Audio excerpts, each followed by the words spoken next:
Bonjour, aujourd'hui je vais vous présenter un coiffeur qui me tient particulièrement à cœur. Il s'agit de Rodolphe que nous retrouvions à de l'Opéra à Paris. Suivez-moi.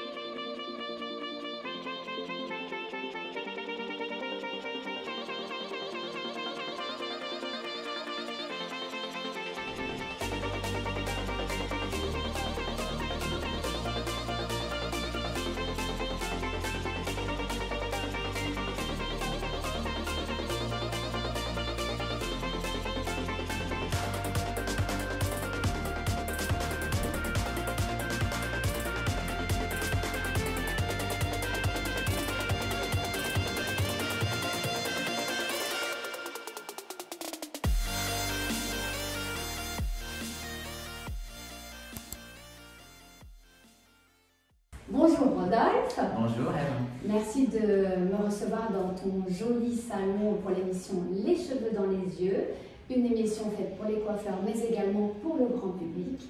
Alors je vais te présenter un petit peu, on ne se connaît pas réellement mais j'ai découvert un petit peu ton concept et ton travail que j'ai trouvé très intéressant et c'est pour ça que je suis là aujourd'hui pour te faire un peu découvrir au grand public un autre angle de coiffure. Donc tu es coiffeur. Mais tu as une spécialité, enfin en tous les cas quelque chose d'un petit peu différent, un nouvel angle, c'est que tu es coiffeur, mais plutôt bio, en tous les cas tourné vers le végétal et donc vers un travail éco-responsable. Et c'est pour cette raison que je suis ici pour savoir, Rodolphe, la coiffure, pourquoi? Eh bien, ça remonte maintenant il y a plus de 15 ans. Voilà. J'ai décidé de devenir coiffeur parce que j'aimais le principe d'embellir les gens, d'être près d'eux, de pouvoir apporter aussi un conseil, une oreille attentive. C'est un métier qui est très complet en fait et qui pour moi a tout le mot du sens essentiel en fait. Et j'ai démarré ce métier, j'avais 16 ans, hein, comme beaucoup de coiffeurs, jeunes coiffeurs, et j'ai développé donc des allergies assez graves en fait, quelques mois, quelques années après avoir commencé mon apprentissage. Et du coup, des allergies cutanées. On était plutôt sur du. Alors c'était d'abord cutané, et ouais. après ça a été respiratoire, ça a été ORL également. Donc effectivement, ça s'est un peu propagé, c'est un peu muté, on va dire.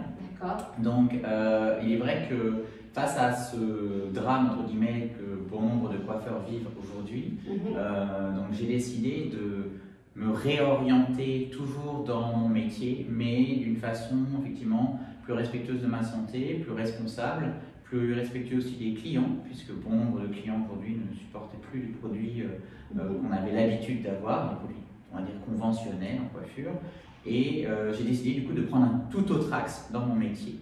Donc en restant coiffeur? Tout en restant coiffeur, effectivement, j'ai pris un grand virage. Il y a eu un temps où je n'ai pas pu exercer en tant que coiffeur. Oui, alors j'allais te demander, tu as eu ton CAP, tu as eu le temps d'avoir ton CAP? Oui, alors j'ai eu le temps d'avoir mon CAP. D'accord. Donc ça, c'est heureusement, j'ai pu l'avoir malgré le fait que j'ai beaucoup d'allergies déjà pour passer cet examen-là. D'accord. Donc c'est vrai que ça a été quelque chose de difficile déjà pour moi parce que à quelques semaines près, j'aurais peut-être pu ne pas l'avoir. Donc c'était un vrai challenge. Après, le contrat d'apprentissage s'arrête. Oui, parce que ton employeur, du coup, il ne te garde pas? Il ne me gardait pas automatiquement puisque j'étais en incapacité de travailler. D'accord. J'étais en fin de contrat, donc pas de possibilité non plus de trouver une nouvelle entreprise puisque j'étais en incapacité de valider ma période médicale avec la médecine du travail. Donc du coup, période on va dire, des 2 mois de début de contrat ne passait pas puisque voilà, le test médical n'était pas satisfaisant. Okay. Donc j'avais trouvé une entreprise pour le BP et du coup je n'ai pas pu rester dans cette entreprise-là. Voilà. Et donc, on pourrait croire que c'est pas de chance du coup au départ. En fait, on pourrait pire que ça. En fait, je pensais vraiment que le monde était contre moi parce que quand on est jeune, quand on a 18 ans, c'était un peu à l'époque. En fait, on est dans cette logique où on se dit mais waouh, pourquoi ça me tombe sur moi et pourquoi mes camarades de classe au CAP sont tous en BP et continuent, ils vont avoir une super carrière et moi je vais m'arrêter 3 fois rien, je vais finir. Comment je peux faire parce que c'est vraiment un métier que j'aime beaucoup. Surtout à 18 ans, c'est jeune. Hein, et je savais ce que je voulais. Ouais, tu donc savais je voulais vraiment être dans la coiffure. Alors je crois que j'avais, c'est un peu loin maintenant, mais je crois que j'avais déjà dans cette optique de faire de la coiffure autrement. Mais j'avais vraiment envie de faire carrière. J'ai commencé à travailler pour un grand groupe français qui me donnait aussi des perspectives d'évolution assez fortes, en fait, même à l'étranger. Puisque... Si tu veux le citer, tu peux, on n'est pas du tout obligé non plus. C'est libre, c'est ton interview. Ok. Donc, je travaillais pour le groupe Franck Provost, voilà. Okay.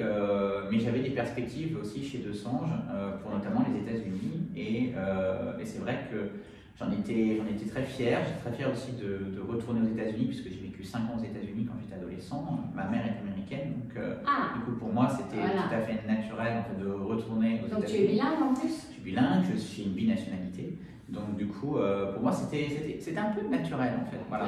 Et en fait, ce qui s'est passé, c'est que quand j'ai eu ces allergies, tout s'est remis en question autour de moi et que j'ai finalement donc, décidé de faire changer plutôt les produits plutôt que les hommes et les femmes de ce milieu. C'est-à-dire ne pas s'arrêter à la première difficulté qu'on peut avoir dans nos métiers.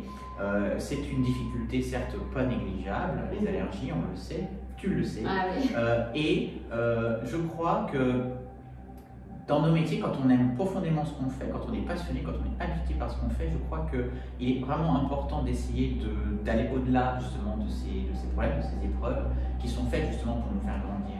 Et donc suite à ça, alors bien sûr, j'ai arrêté la coiffure pendant presque 2 ans. 2 ans. Voilà. Ah, c'est quand même long. Oui, surtout quand on a 18 ans, mais on a tout juste, c'est un peu comme le permis de conduire, ça ne conduit pas tout de suite, c'est un peu difficile. Et du coup, ce qui s'est passé, c'est que pendant ces 2 ans, j'ai été en grande précarité. Ça a été très compliqué. J'ai travaillé dans des hôtels, j'ai nettoyé des chambres, j'ai fait des petits déjeuners. Ah oui, donc pas du tout de coiffure. Hein. J'étais en incapacité. Que tu pouvais plus. Voilà, j'étais en incapacité. J'ai travaillé dans le prêt-à-porter. J'ai fait des remplacements. Donc vraiment, j'ai fait plein de petits boulots. Multitâches. De toute façon, le coiffeur est par définition. Le coiffeur doit en fait savoir tout faire pour pouvoir bien comprendre son environnement de travail. Mais en fait, moi j'ai beaucoup appris de tout ça parce que j'ai appris aussi d'autres milieux. J'ai appris aussi sur les gens. Les gens qui étaient donc. Quand on commence la coiffure à 16 ans et qu'on reste dedans et qu'on fait sa vie dedans, on n'a un langage que de coiffeur. Je trouve qu'il est intéressant aussi de pouvoir tutoyer des métiers un peu différents parce que c'est ce qui permet aussi de comprendre aussi l'environnement du commerce d'une manière générale et de l'artisanat aussi. Moi, pour ma part, j'étais dans l'hôtellerie, ça m'a permis d'avoir aussi une certaine forme de notion de service, de qualité de service, donc de rigueur aussi. J'ai beaucoup appris. Et du coup, voilà, donc du coup, ce qui se passe, c'est que face à ces expériences, j'ai construit en parallèle en fait un projet qui était donc de créer mes propres produits. D'accord. Donc j'ai été en phase de réflexion, mais comme je n'y connaissais rien, j'ai décidé de reprendre mes études et de prendre des cours du soir en plus de mon travail du jour. Donc des cours de quoi? Des cours de chimie et de formulation. Génial. Voilà, spécialisé en cosmétique, mais j'ai été aussi un peu plus loin. J'ai aussi travaillé sur... Qu'est-ce que c'est, tu me diras après, qu'est-ce que c'est comme domaine, précisément le terme de ce que tu as fait? Qu'est-ce que c'est? J'ai fait, comme je disais, en fait, j'ai fait deux axes. En fait, j'ai fait une formation en cosmétologie clinique. Donc, en fait, c'est une formation, on est en formation niveau bac, en fait, mais on est en formation du soir. Donc, c'est une formation qui était sur 2 ans. Et donc, pendant ces 2 ans, c'était quasiment tous les soirs. Et ce qui m'a permis, en fait, de pouvoir apprendre en plus de ce que ceux qui faisaient ça, pardon, en cours de jour, tu vois, comme un étudiant classique. Moi, je l'ai fait en plus. Comme après, d'ailleurs, quand j'ai fait un peu de chimie, du coup, j'ai fait un cours universitaire du soir après. Donc, du coup, c'est pareil. Donc, c'était toujours l'après, mais par contre, c'est très riche. Et puis, d'ailleurs, il y a beaucoup d'étudiants de jour qui viennent Donc, tu faisais ça en plus de ton boulot la journée Je cumulais 3 boulots. D'accord. Je cumulais, pendant ces 2 ans-là, j'ai cumulé 3 boulots. Un boulot le matin jusqu'à midi à peu près en hôtellerie. À 14h, j'embauchais jusqu'à 19h pour faire du prêt-à-porter. Donc, je faisais beaucoup de merchandising, de l'agencement de vitrines. Ouais, tout ça t'a servi parce que moi, là, on ne le voit pas, mais je prendrai quelques images tout à l'heure. Mais il y a un goût assez précis et donc forcément que ça t'a servi. Ça m'a beaucoup servi. Okay. Et j'étais dans un endroit très rigoureux, donc du coup ça m'a beaucoup appris.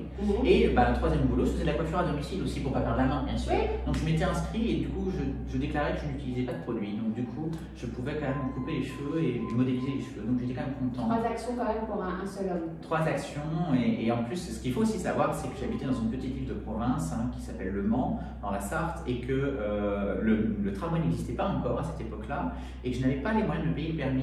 Donc je faisais tout aussi à pied. Donc c'était aussi particulier. D'accord. Voilà. Bon, de toute façon, un gros tempérament, moi je ne suis pas là par hasard, je l'ai entendu, je l'ai vu, parce que tu parles de 3 boulots, 3 métiers, mais en fait aujourd'hui tu dois en cumuler, je ne sais pas combien. Un peu plus. Un peu plus, donc tu n'as fait qu'accentuer tout ça au fil du temps. Bon, en tous les cas, tu as réussi donc à développer une marque, des produits qui te convenaient mieux voilà. à toi. En fait, il y a eu un cap parce que j'ai distribué une marque danoise, je ne citerai pas le nom, pendant presque 6 ans. Donc, tu étais à ton... J'ai mis à mon compte. Tu l'as distribué dans quel cadre? Alors, j'ai ouvert ma propre société en fait d'import-export. D'accord. Au moment où j'ai décidé de quitter au bout des 2 ans, à la fois, donc j'avais fini ma partie études et j'avais fini aussi de survivre entre guillemets. J'avais mis un peu d'argent. De quel âge là? Là, j'avais 21 ans. D'accord. Et à 21 ans, j'ai importé en tant que distributeur exclusif une marque danoise qui se revendiquait donc naturelle, éco-responsable, qui moi me permettait de travailler, de retravailler aussi personnellement, et aussi je m'étais rendu compte à travers des blogs à l'époque que bon nombre de coiffeurs aussi étaient dans cette démarche de d'utiliser des produits plus naturels. Oui, parce que c'était tout le début. Oui, c'était en 2009. Ouais. Donc effectivement. J'étais encore précurseur. J'étais assez précurseur, du moins sur les produits qui ont une démarche pas 100% végétale, mais une démarche alternative, réellement alternative. Parce que ce qu'on va dire là tout de suite, c'est que toi, tu veux pouvoir continuer de transformer tes clientes. Voilà. C'est important pour toi de travailler encore comme un coiffeur coloriste. C'est ça, tu veux pouvoir t'amuser de différentes lumières. Et c'est vrai que cette marque, en fait, me répondait parfaitement à mes attentes. Et je trouvais que l'éthique de cette société me correspondait vraiment très bien. Ce qui fait que pendant 6 ans... Tu l'avais trouvé comment? Par Internet. Okay. En fait, aux États-Unis, ils étaient présents aux États-Unis en tant que distributeurs, parce qu'ils étaient eux-mêmes distributeurs avant d'avoir créé leur propre marque au Danemark. Et du coup, je les avais rencontrés via cette société aux États-Unis quand je vivais là-bas. D'accord. Du coup, j'ai fait le lien rapidement et comme ils étaient au Danemark, c'était assez proche de la France. On s'est rencontrés un jour à Paris, ça a fait un super tilt et on s'est entendus pour travailler ensemble. Et pendant 6 ans, on a travaillé ensemble. J'ai eu énormément de privilèges avec eux. Ils m'ont beaucoup appris. J'ai beaucoup appris d'eux.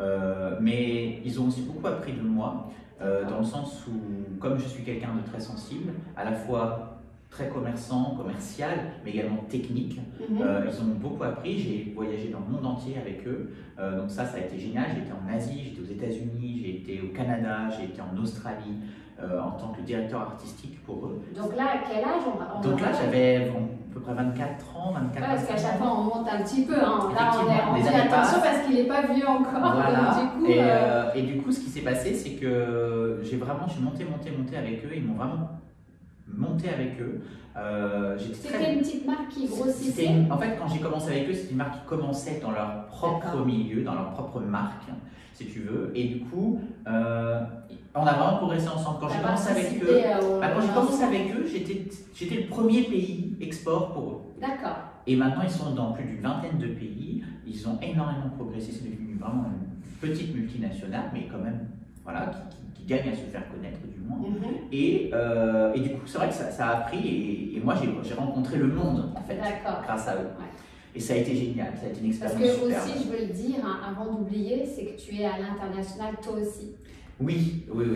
Et donc on comprend mieux après parce que tu mets des graines comme ça. C'est pour ça que je dis toujours. Les wagons, mais exactement, mais tu as tout à fait raison. C'est qu'en fait, moi c'est ce que j'explique aussi souvent. Moi j'interviens souvent aussi dans les collèges et puis dans les lycées parce que les chefs d'établissement aiment bien m'inviter parce que je reste quelqu'un d'encore très jeune. J'ai 32 ans aujourd'hui. Oui, c'est ça. Mais à 32 ans, j'ai réussi à faire des choses. Et je n'ai qu'un bagage de coiffeur, et accrochez-vous tout le monde, parce que je suis juste titulaire d'un CAP en coiffure. Ah, génial. Donc, c'est pas parce que là, on est en train de nous sortir un BTS, un licence, bientôt on aura un master en coiffure. Bah, à la limite, tant mieux, parce que ça permet aux gens qui vont un peu trop loin sans avoir réfléchi de s'orienter un peu plus tard. En fait, ça a du bon, mais ça n'a pas du bon pour tout le monde. En fait, ça a du bon pour des gens qui ont besoin d'être portés jusqu'à une forme d'excellence par l'apprentissage d'un métier. Et puis ça rassure pas les parents, j'ai envie de te dire. Ça rassure un peu toute une économie, tout un domaine, et toute une famille. Donc oui, je suis d'accord. Mais on peut aussi, comme à une certaine époque, avoir qu'un petit diplôme d'apprenti. Et avoir la niaque et la gouache et voyager. C'est pas un problème. Être entrepreneur en fait. C'est ça, et d'être habité par ce qu'on fait. Je crois qu'aujourd'hui, la voie de garage, coiffure, c'est pas fait pour. En tous les cas, toi, c'est pas du tout ce qui t'a. Ça ne m'a jamais animé, ça. Donc, du coup, voilà. Mais du coup, ce qui s'est passé avec cette marque, si tu veux, c'est qu'au bout des 6 ans, même un peu avant, j'ai redéveloppé des allergies, en fait, au fur et à mesure. Alors, très subtilement sur mes doigts, après sous les pieds, alors pourquoi, comment, on l'a su après. Et puis après, c'était les coudes, et après la respiration, après les oreilles, et le nez qui coule, et les yeux. Donc, du coup, je me suis dit, là, c'est pas possible. J'ai contacté la marque avec qui, bien sûr, j'avais fraternisé depuis ces dernières années. Et ils n'ont rien voulu savoir, ils ne m'ont jamais entendu. Moi, du coup, quand j'ai eu ces doutes-là, qu'est-ce que j'ai fait? J'ai fait tester tous les produits, j'ai compris que il y avait une supercherie quand même énorme, en fait, que c'était très loin d'être naturel. C'est intéressant, il faut que tu le dises, parce qu'il y a quand même pas mal de produits qui utilisent un peu des supercheries actuellement. En fait, le marketing, mais c'est vrai dans tous les domaines. Le marketing vert, comme le marketing luxe pour les marques de luxe en cosmétique ou même en prêt-à-porter, en ce qu'on veut. Aujourd'hui, les gens achètent une image. Donc en fait, le problème, c'est qu'aujourd'hui, si vous voulez vraiment savoir ce que vous achetez, il faut vous intéresser vraiment à ce qu'on appelle Linky List, c'est-à-dire la liste des ingrédients qui sont tout en latin, en non compliqué, et en pseudo-compliqué. Et en petit, qu'il faudra prendre en photo et agrandir. C'est petit, effectivement, parce que ça intéresse personne. C'est comme les Astérix souvent les contrats d'assurance. Ça intéresse les gens qui sont allergiques. Ça intéresse les gens qui sont sensibilisés à ça d'une manière santé ou d'une manière effectivement intellectuelle. Ils ont besoin culturellement de savoir ce qu'ils utilisent. En coiffure, on n'est pas nombreux. J'ai envie de te dire que j'ai proposé souvent ces thèmes-là et on m'a beaucoup répondu, ça n'intéresse personne.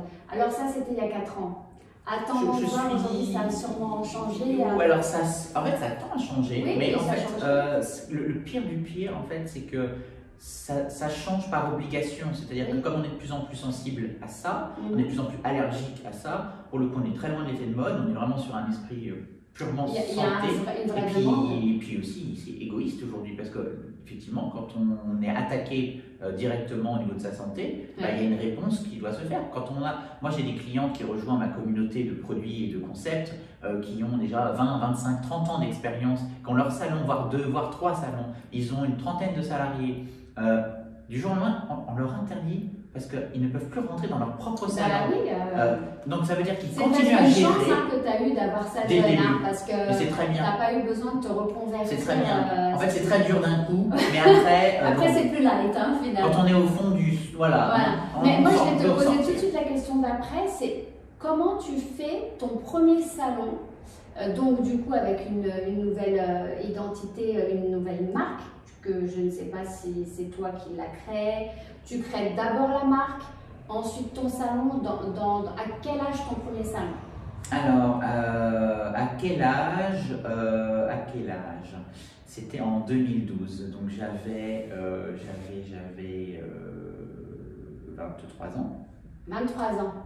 Ok. J'avais 23 ans quand je vais à mon premier salon en Bretagne, à Vannes, dans le Morbihan. Mais du coup, comment tu faisais les produits? J'ai acheté des produits d'un peu partout. J'étais en fait un peu un laboratoire ambulant. C'est-à-dire que j'avais des produits de nombreuses marques françaises et internationales que je testais, plus la marque que je distribuais historiquement, puisque je l'ai distribuée jusqu'en fin 2016.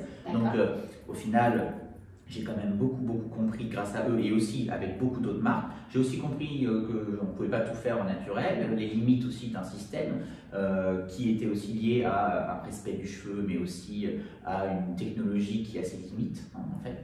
Donc, clairement, j'ai beaucoup appris sur tout ça, j'ai beaucoup appris sur l'expérience, on va dire, en salon. Et ce que j'ai compris, c'est que j'étais insatisfait d'une manière générale de l'ensemble de ce que je disais. Qu'on te proposait, quoi. Voilà. Bah, en fait, j'avais quelques produits chouchous un peu par-ci par-là, et bon nombre de mes confrères et consoeurs ont un peu le même type d'avoir un peu des produits chouchous. Bah, moi, personnellement, je fais ça aussi, hein, kaléidoscope, voilà. enfin, multimarque. On est dans cette logique-là, mais c'est vrai que moi, comme j'avais aussi une vision franchise, j'ai bossé que dans des grands groupes, oui. Ben, j'avais vraiment l'envie d'une unité, en fait, d'avoir un concept, pas une franchise, un concept. Ok. Et donc du coup, je me suis posé la question, comment je vais faire? Pourquoi j'ai fait aussi ces études un peu, voilà, pour reprendre, pour comprendre, etc. Si ça ne me sert à rien, je me suis dit, là, il y a un truc à prendre, parce qu'il n'y a rien sur le marché, il n'y a rien qui répond vraiment, il n'y a rien qui a été vraiment créé par un coiffeur qui en plus a fait des études dans la formulation. Donc comment tu fais que tu rencontres un chimiste, pas un chimiste, parce que du coup toi tu es... Je ne suis pas chimiste, je suis formulateur, ce qui fait que il y a une différence quand même importante, c'est que déjà j'avais pas mon propre laboratoire, donc du coup j'ai rencontré des laboratoires avec qui j'ai pu collaborer. Donc c'est toi qui est allé les rencontrer. Eh oui, mon projet est né d'un coup et je me suis dit ça peut plus durer. Donc je vais commencer par créer une gamme courte de shampoings, un shampoing, un conditionneur et un soin sans rinçage. Voilà, donc là tu étais parti pour tes besoins à toi. Parti sur uniquement mes besoins pour mon salon. Donc pour ton salon, c'est ça. Ça fait petite commande. Ah, mais alors ça tu commences dans une usine. J'ai fait dans une toute petite usine à côté de Vannes justement. J'ai fait un tout petit stock. C'était, je crois que j'avais fait un stock par 300 unités. D'accord. C'est quand même du stock 300. Oui, mais ce qui est aujourd'hui, hein, pour ceux qui veulent lancer leur marque, pour ceux qui veulent lancer, je peux vous dire 300 c'est aucune usine dit oui. Hein. Moi j'ai pleuré et je les ai usés jusqu'à ce qu'ils me disent oui. Et donc du coup, ils m'ont dit oui, ils m'ont fait confiance. Je leur ai dit qu'en plus j'étais quelqu'un d'engagement et que j'allais développer le business, que j'allais développer le marché parce que j'y croyais énormément à créer des produits hautement concentrés, certifiés bio pour de la coiffure.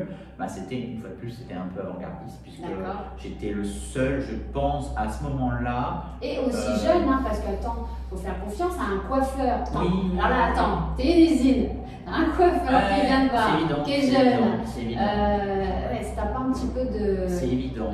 Mais je croyais vraiment fermement à mon projet et surtout à la dimension aussi éthique que ça pouvait avoir, parce que c'était aussi une fabrication française, des produits certifiés bio, des produits aussi avec un engagement avec le 1% pour la planète dès le début, dès la première année, alors que j'ai commencé avec très peu de moyens. Donc c'est une usine qui est spécialisée dans les produits éco-responsables? Alors oui, elle ne fait, mais en fait cette usine, et c'est pour ça qu'ils ont accepté de produire pour moi, c'est qu'à la base ce n'est pas une usine, c'est un laboratoire, un grand laboratoire en fait, si tu veux, de biotechnologie, c'est-à-dire qu'ils créent des brevets à partir de sources végétales et naturelles. D'accord. Mais du coup, comme eux, ils ont des petites cuves donc, de production, ils ont accepté de démarrer en m'aidant à lancer des petits. Parce qu'eux-mêmes étaient petits en fait. Eux-mêmes étaient petits. Donc du coup, eux-mêmes n'étaient pas outillés en fait. Ok. Est-ce qu'ils grandissent avec toi? Oui. Oui, tout à fait. En parallèle, parce que du coup, on va faire un petit peu court. Tu as réussi à développer ta marque. J'ai développé mes premiers produits, ensuite d'autres produits, ensuite des nouvelles gammes de produits. Aujourd'hui, on a plus de 75 produits. Une jolie gamme. On a 75 produits répartis sur 3 gammes. Donc on en est fiers parce qu'on peut vraiment répondre aux besoins des coiffeurs. Toutes les demandes. Voilà. On peut colorer, on peut éclaircir, on peut shampouiner, styliser, soigner. On est même en train de développer dans notre propre labo parce que bien sûr depuis on a notre propre laboratoire et du coup dans notre propre laboratoire maintenant on fait de la biotechnologie. Ah oui, alors attends, ça aussi il faut que je te demande parce que là tu développes ton laboratoire à quel âge? Laboratoire, ça date d'il n'y a pas longtemps, c'était il y a 2 ans. D'accord, donc c'est un endroit qui t'est dédié complètement. Totalement. Ok, voilà. Donc tu as trouvé les gens pour y travailler comment? Tout à fait, on a deux personnes, deux chimistes mais qui sont complètement différentes. Il y en a une qui est vraiment spécialisée en plus en capillaire dans la partie couleur, voilà. Et on a une autre personne qui est plutôt spécialisée dans le soin et dans la dermo, tout ce qui va être dermo spécifique, donc tout ce qui va être vraiment presque proche en fait du dispositif médical CE, donc on va vraiment être dans une logique plus scientifique. Donc à nous 3 en fait, on est le trio de la mort parce qu'on a vraiment en fait cette capacité à comprendre en fait les besoins, à créer le produit et à le réaliser. Alors moi j'ai appris que les startups, enfin les marques généralement, elles sont plus efficaces de toute façon, elles sont toujours petites, hein, c'est le principe d'une start-up, mais les grandes marques ont du mal à bouger parce qu'elles sont nombreuses. Enfin, tu vois, il y a de nombreux employés et quand une marque est petite, en fait, elle a une capacité plus simple à créer des nouveautés. Quand tu as 100 employés. Disons qu'elle est, oui, alors disons qu'elle est aussi, elle est aussi gérée par généralement un gérant qui lui-même a mis des billes dans sa boîte, puisque c'est lui qui l'a créée. Donc effectivement, entre une société importante avec des actionnaires, avec d'ailleurs essentiellement des actionnaires dans la plupart, c'est plus compliqué de faire bouger, puisque c'est en fait un système qui est presque aussi compliqué que le système de l'État français. Donc en fait, effectivement, c'est administratif et bureaucratique. Moi, si j'ai décidé de quelque chose, je le fais. Voilà. Parce que ce qui est important. En plus, excuse-moi de te couper, mais le packaging, bon, l'émission n'a pas pour vocation d'être commerciale, mais juste pour renseigner les coiffeurs, tu travailles avec une agence. Alors ça, peu de coiffeurs le font, parce qu'en fait tes packagings sont quand même étudiés joliment. Moi je tiens à le dire, parce que tout est joli chez toi, que ce soit le lieu, que ce soit les produits ou le personnel que j'ai vu, toi, enfin tu fais attention quand même à ce qui se passe, tu ne veux pas véhiculer n'importe quelle image. Et du coup j'ai appris que tu travailles avec une agence, et comme moi-même j'ai eu affaire à des agences, je comprends maintenant ce domaine-là et je dis bravo, parce que c'est encore une casquette de plus que tu as. C'est très important. Hein. Et peu de coiffeurs. On en revient à l'image que j'expliquais tout à l'heure. Voilà. L'image, c'est hyper important, mais moi je suis parti dans mon concept de dire que l'image était la continuité logique de la qualité que je mettais dans mes produits. Donc en fait, ça remplace pas la qualité. C'est ta logique à toi, parce que tu as voyagé, parce que tu as fait des beaux endroits, parce que ton œil a été. Mais aussi parce que j'ai simplement décidé de faire ce que les autres ne font pas, c'est-à-dire faire des vrais produits de qualité avec une vraie concentration, avec aussi des actifs qui ont une efficacité prouvée par la science, tout en étant naturel. Ouais. Et ça, c'est pareil, c'est quelque chose qui, moi, je ne comprends pas, et je suis navré de constater jour après jour que la plupart de la cosmétique bio ne joue pas le jeu sur la qualité. Je suis navrée aussi, hein. On est deux navrés. Parce que la cosmétique bio, elle est saine, mais elle est souvent inefficace. Et c'est dommage. Et souvent, elle n'est pas très jolie. Elle est un peu vieillotte. Elle n'est pas cosmétique, elle n'est pas agréable, elle n'est pas. Tu n'as pas trop envie d'en acheter en fait. Tu retrouves les mêmes choses en pharmacie ou quand tu vas acheter du sel en grande surface. Tu as les mêmes contenants. On est d'accord. C'est pour ça que je voulais souligner ce point-là. C'est que tu fais attention jusque-là. En tous les cas, je vais nous ramener dans ce qui concerne la coiffure réellement pour les entrepreneurs. À partir de quel moment tu as ton deuxième salon? À partir de quel moment tu as ton premier employé? Est-ce que tu peux nous dire en salon? J'ai eu mon premier employé en 2011 qui était du coup c'était un adjoint qui m'a permis en fait de m'aider à la logistique, parce que quand j'ai commencé à me développer, il ne faut pas oublier qu'en 2009 j'ai ouvert. J'ai travaillé donc pour cette marque danoise, donc c'est moi qui faisais les colis, c'est moi qui faisais le service commercial, c'est moi qui faisais les formations, c'est moi qui faisais tout seul. Ouais. Donc en 2011 j'ai pris quelqu'un pour m'aider, donc il était salarié, il a d'abord démarré à 20 heures semaine, après il est monté jusqu'à 35 heures. Donc ça, il était coiffeur? Il n'était pas coiffeur, il était là pour m'aider au niveau uniquement de la prise des commandes et de la logistique des cartons. Parce qu'au bout d'un moment, je ne pouvais plus tout faire. Et l'activité progressait beaucoup. J'ai eu, avec cette marque danoise, j'ai eu jusqu'à plus de 600 clients en France. Ah oui, donc 600 coiffeurs. Mais c'est toi qui les as développés, Ce sont des gens qui venaient vers moi via un blog que j'avais créé en fait sur la coiffure naturelle qui s'appelait Coiffier Bio. Tu vois, il faut que je creuse avec toi, parce que sinon on a l'impression que tu as tout réussi facile comme ça. Non, tout a été vraiment travaillé étape par étape, et c'est vrai que ça s'est fait construit comme ça. Voilà. Ensuite, en 2012, donc j'ai créé mon premier salon qui était un tout petit salon, parce qu'on peut aussi créer ses affaires avec très peu de moyens.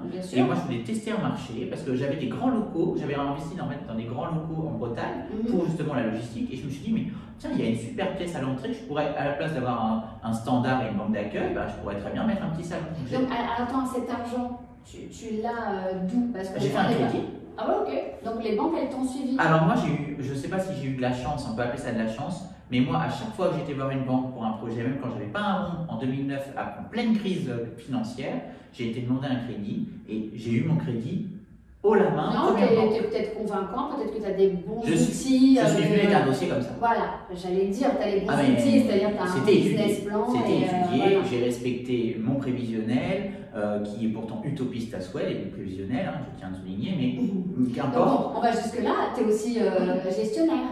Totalement. Voilà, parce que et je suis un passionné, alors autant je suis un créatif, mais je suis aussi un passionné de fiscalité, de loi, de réglementation. Je suis quelqu'un qui suis extrêmement stratégique aussi dans la réglementation. Alors ça, je voulais te demander aussi, mais bon, si tu veux, on y va maintenant. Est-ce que tu as une stratégie long terme, toi? J'ai beaucoup de stratégies long terme sur des canaux un peu différents parce qu'on est en train, enfin, on passe là un cap en fait chez Rodolphe & Co où on a ouvert aujourd'hui 4 salons propres qui sont à nous. Je tiens à rappeler aussi, je n'ai absolument aucun associé ni aucun actionnaire, donc on est 100% une petite PME en fait. Au total, vous êtes... On est 28 personnes quand même pour Rodolphe & Co. Donc c'est une entreprise qui prend de l'importance, alors que effectivement en 2011 j'étais tout seul. On est présent dans 11 pays dans le monde. Ouais. On distribue à plus de 1200 salons de coiffure dans le monde nos produits, dont un peu plus de 600 en France. Donc vous l'avez compris, on fait à peu près 50% de notre chiffre d'affaires à l'étranger, donc ce qui est très important. On a aussi à cœur donc, le fabriqué français, donc on est vraiment associé aux ambassades de France dans les pays avec lesquels on travaille, avec un programme qui s'appelle Business France International. Et du coup, tu t'es servi des clients que tu avais avant avec la marque suédoise pour leur proposer ou pas du tout? Alors, il y a eu un peu ça, sauf que moi, je n'étais plus du tout en accord en fait, avec la marque danoise en question. Donc, ce qui a fait que il y a des personnes qui sont venues vers moi parce qu'en fait, ils travaillaient pour eux et ils se sont rendus compte eux aussi à travers mon histoire ce qui s'est passé et ils ont voulu basculer avec moi. Donc ça c'est fait. Oui, après naturellement quand ils ont su que tu sortais ta marque, ils t'ont demandé. Oui, voilà. Mais très honnêtement, j'étais pas tout à fait pour. Parce que c'était quand même, j'étais distributeur exclusif et je sais que j'étais très important pour eux. Donc je voulais pas non plus leur faire de tort. Déjà qu'indéniablement je leur ai fait du tort, mais je ne m'en excuserai jamais puisque j'ai dit à mes clients, parce que c'était normal en tant que responsable sur le marché, j'ai expliqué pourquoi j'avais arrêté. Donc automatiquement, en toute transparence, j'ai fait une lettre ouverte. Donc oui, j'ai expliqué. Voilà, ça a été quand même assez loin avec cette marque-là. Donc du coup, j'ai exprimé la vérité, ma vérité, qui a été d'ailleurs vérifiée par l'administration. D'ailleurs, j'allais te demander si dans ta vie, là, avec l'expansion que tu as, est-ce que tu as des détracteurs à ta connaissance? Parce que toute chose nouvelle bouscule un peu les anciennes. J'en ai eu beaucoup. En fait, il y a beaucoup de personnes qui sont admiratives parce qu'on est dans une ville de 50 000 habitants à Vannes. Et aujourd'hui, dans 12 pays, maintenant, 12 pays, on parle de Vannes dans 12 pays. D'accord. Dans des salons de coiffure. Donc il est clair que beaucoup de gens sont admiratifs. Ça commence bien sûr par les gens qu'on a élus. Mais ça porte quand même ses fruits même au niveau des clients. Les clients qui viennent dans notre salon en Bretagne, ils sont là, ils se disent on est un petit bout de sa réussite parce qu'on était ses premières clientes. On est chez le créateur.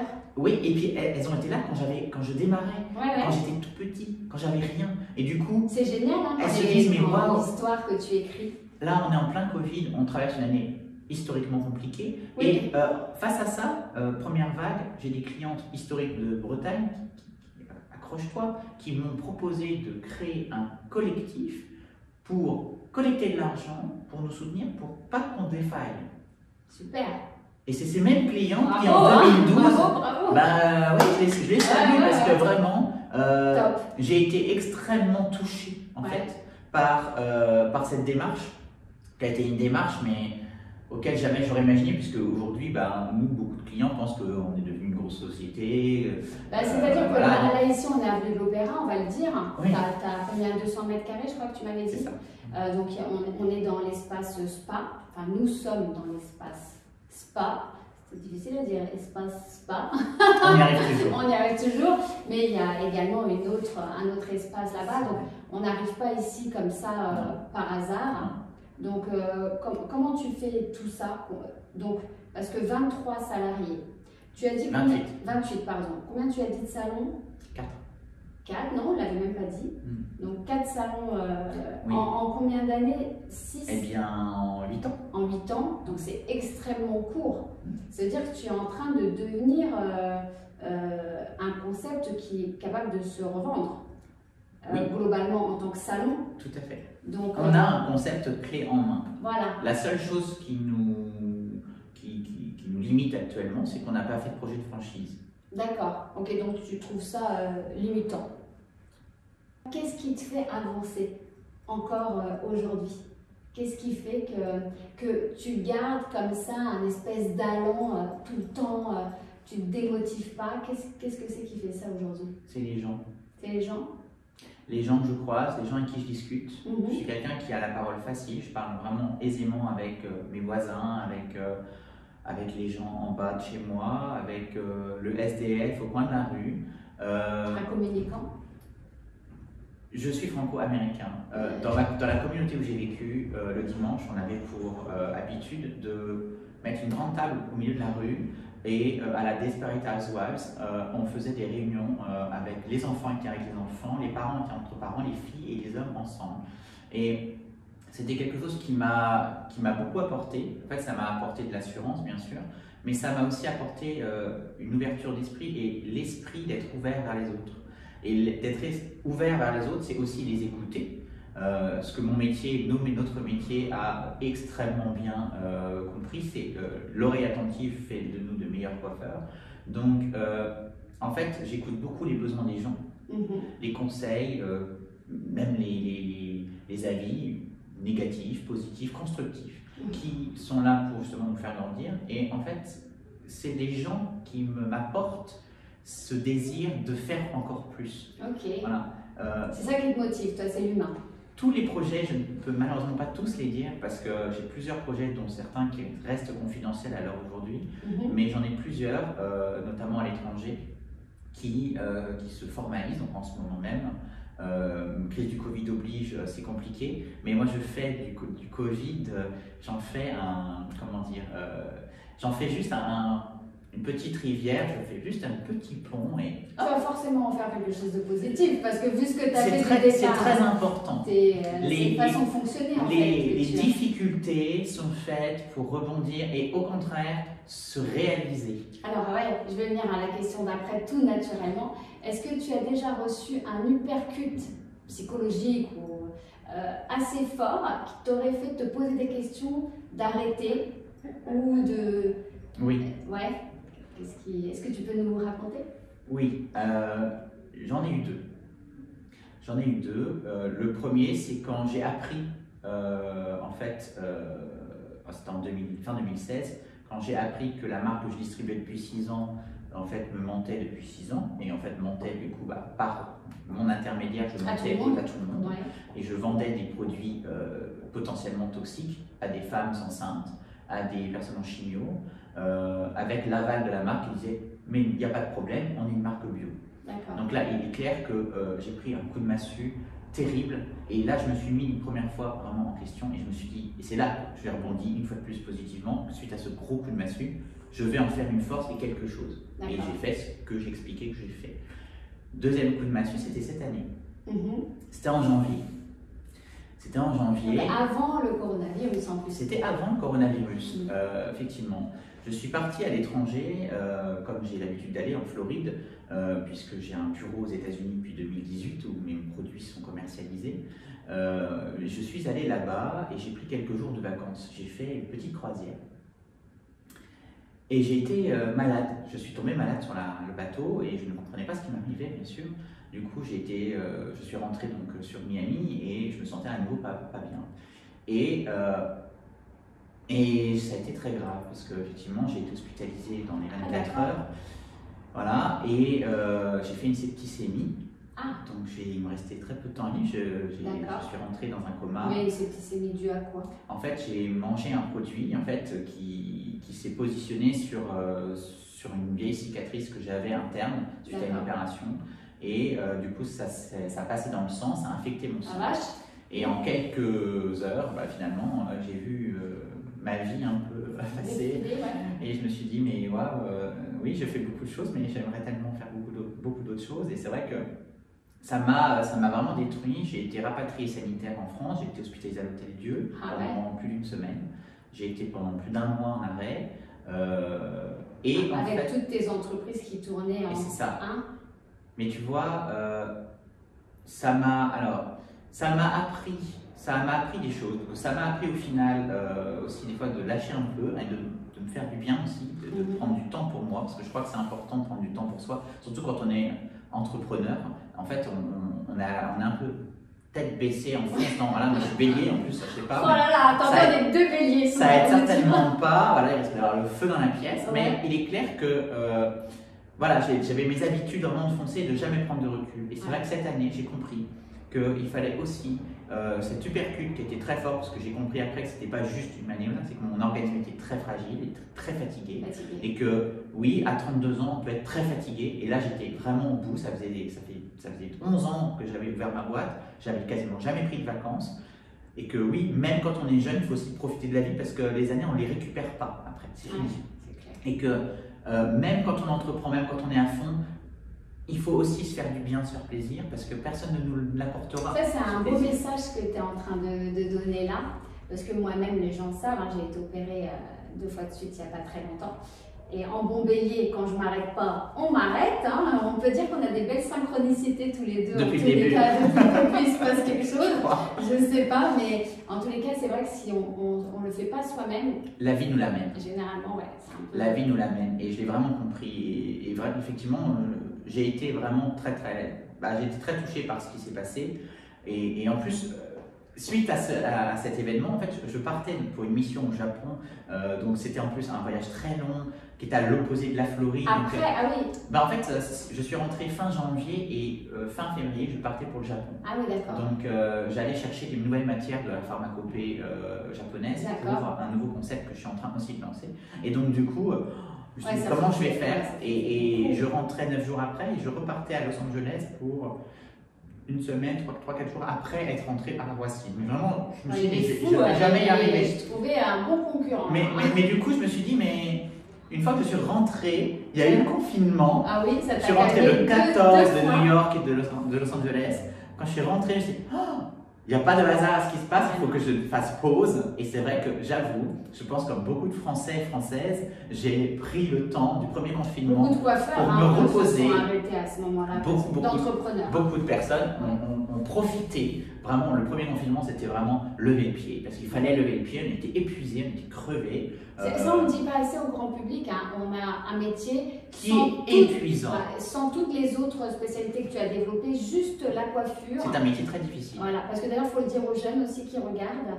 Ça ne sert à rien de venir en coiffure sans passion. C'est ce que j'expliquais au tout début. En fait, la coiffure n'est pas une voie de garage. Si vous voulez en faire une voie de garage, vous allez faire ça, à bas mot, allez quoi, 5-6 ans. Et puis, après, qu'est-ce que vous allez faire? Vous allez travailler à l'usine, vous allez travailler dans d'autres métiers, mais dans des métiers qui n'auront absolument rien à voir avec le métier que vous aurez choisi, auquel du moins vous aurez passé 1, 2, voire 3 diplômes, voire même plus aujourd'hui. Donc oui, il est évident. Quand tu dis l'usine, tu parles des salons usines ou non, de l'usine? Je parle de l'usine, d'une usine, comment... Oui, c'est ça en français. À Paris, on n'a pas tellement d'usines, tu vois. En province, oui. En fait, à Paris, ça sera des prestations tertiaires. On va être sur du personnel de ménage, du personnel d'entretien, etc. Parce que, effectivement, parce que même maintenant, pour être caissier, il faut avoir un diplôme. Donc, oui, j'ai envie de dire, il y aura très peu de débouchés si la coiffeuse-coiffeur ne se tient pas à son métier, s'il le fait parce qu'il pense que, voilà, il a fait des tresses quand il était petit, ça ne suffit pas. Pour former un expert dans tous les métiers, dans tous les corps de métier, et on peut dire que la coiffure n'y dérange pas. Parce que c'est un métier très technique, on ne le dit pas assez. Hein. Couper des cheveux, les gens ont l'impression que c'est tout le monde qui peut le faire. Faire une couleur, les gens ont l'impression qu'on applique un blond, donc ça va devenir ensuite un blond. Mais en fait, non, c'est des années et des années de colorimétrie, En fait, ça dépend. Suivi. En fait, ça dépend où le coiffeur peut aller, parce que clairement, moi, j'ai fait aussi pas mal de formations. Je crois que tu as fait de la formation aussi. Oui.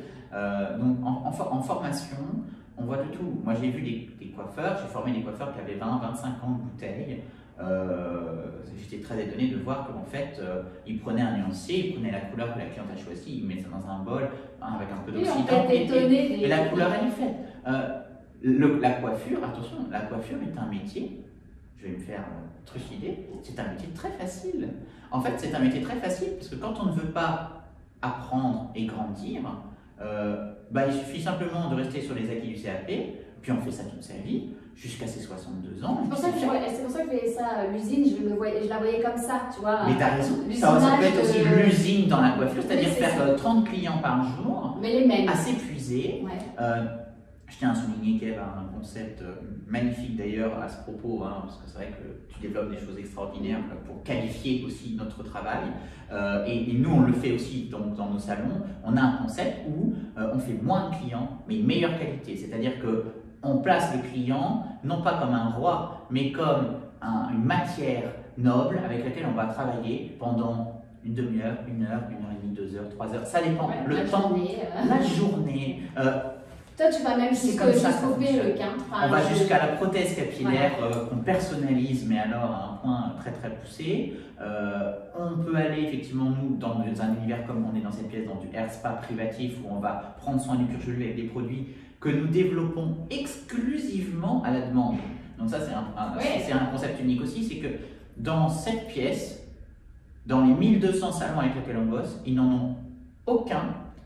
Et dans cette pièce, il y a des produits qu'on mélange sur mesure du labo à ici pour soigner les problèmes de certains clients. Donc c'est unique parce que ça ne se vend pas. C'est des produits qui se fabriquent et qui s'utilisent tout de suite. C'est ce qu'on appelle des produits frais. Donc vraiment, on est dans un nouveau concept. C'est le Hair Spa. En fait, on appelle ça Hair Spa.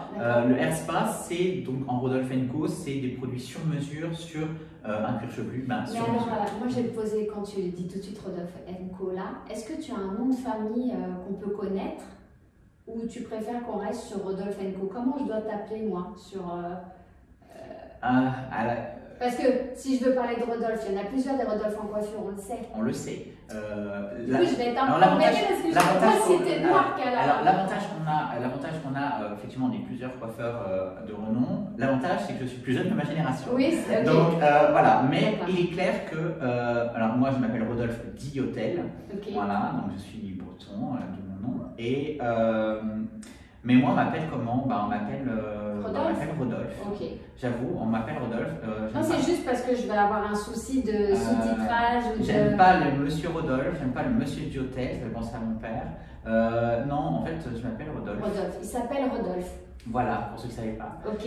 Mais c'est vrai que voilà, en toute simplicité, le &Co a une importance capitale pour moi puisque mon entreprise a été fondée sur mon histoire, mais aussi sur l'histoire de bon nombre de coiffeurs. Et le co correspond à l'esprit collaboratif que je voulais donner à ma marque. Et le &Co, c'est les coiffeurs avec qui je travaille, les coiffeurs qui me donnent aussi les idées. Ce sont ces petites étoiles, ces petits anges qui sont un peu autour de moi, qui sont là à me dire « Rodolphe, aujourd'hui, il me manque une laque.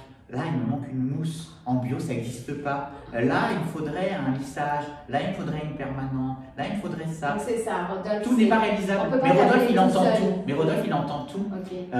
Et c'est cet esprit collaboratif qui fait que les produits qui sont aujourd'hui partout chez ces 1200 salons, cette communauté de coiffeurs, on réunit une communauté qui est le co de Rodolphe. Ok. Voilà. Alors, je vais te poser la dernière question. Bon, on a bien compris que tu n'as pas fini, que tu es qu'au début, donc on va te retrouver pas mal de fois. D'ailleurs, je t'avais rencontré rapidement au Mondial.